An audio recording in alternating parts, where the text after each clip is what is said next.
the important thing for like negative thought patterns, the negative loops, for me is to recognize that they're there and that they're mine. Right. And to be okay with it, right? Like Yeah. accept it. Yeah. I can't always, like a lot of times I'll be in that space and I won't know that I'm in that space until I recognize that, like I'll be balls deep in a negative thought and then realize that I'm in a negative thought. Sure. Yeah. Like, Oh yeah. Like, oh fuck, I'm deep in the forest. Mm-hmm. And that's where having, I called you the other day and I left you a message about like just having all this self-doubt and like I just asked like you ever get that way? And then you called me back and you're like, no, I never get like that. Let me tell you just how much I never get into that space, because we do. Right. And I will try to convince myself that these patterns aren't acceptable, right? These thought patterns aren't acceptable. Behavior patterns are a little bit different. Behavior patterns, there's some behavior patterns that are not acceptable. Yeah, absolutely. Right. And so one of the things that I had to come out of, was a negative sexual behavior. Right. And it was a bad relationship to bad relationship to bad relationship. Right. And the pattern was I would get a desire. I would find someone to fulfill that desire. That desire would be fulfilled, right?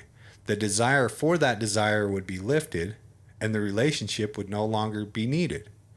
And so the pattern of that was complete selfishness. Oh yeah.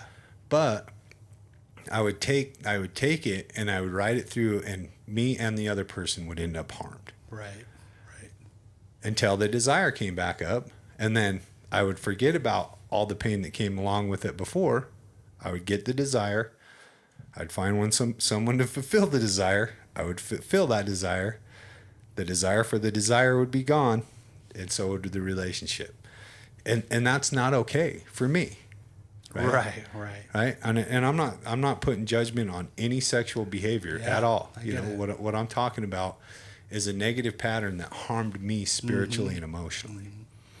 And until I was able to do the work and start to understand what desires are okay and how to fulfill them and where to place my energies and what work to do and all those things, until I had a program and other people that would help me, and until I would open up and be honest about the things that I was hiding and working on and didn't know how and wasn't asking the questions, until I put myself and submerged myself in a community of people that suffered like me, I continued those patterns. I continued the behavior patterns. I continued the thought patterns. I continued all the negativity and harm under the illusion that someday I'll have it together enough.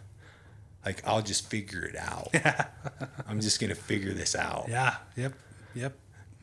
So, yeah, I don't know if you can get anything out of all that. No, it's so funny, like, hearing you talk about, your relationship, the patterns that you had with your relationships. I'm like, yep, that was me.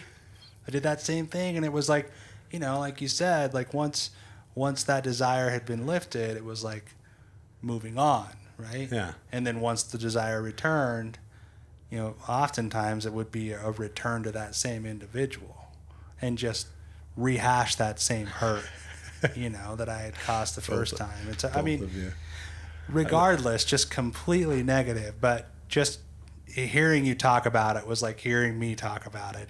And that's the one thing I love about, being an alcoholic and connecting with other people who suffer the way that I suffer, or who have the same dis-ease that I have, is I get to listen to you and go, fuck, this guy knows how I feel.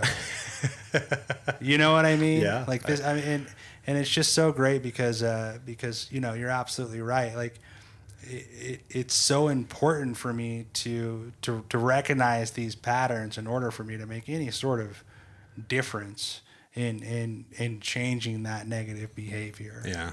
And I have to want to change it.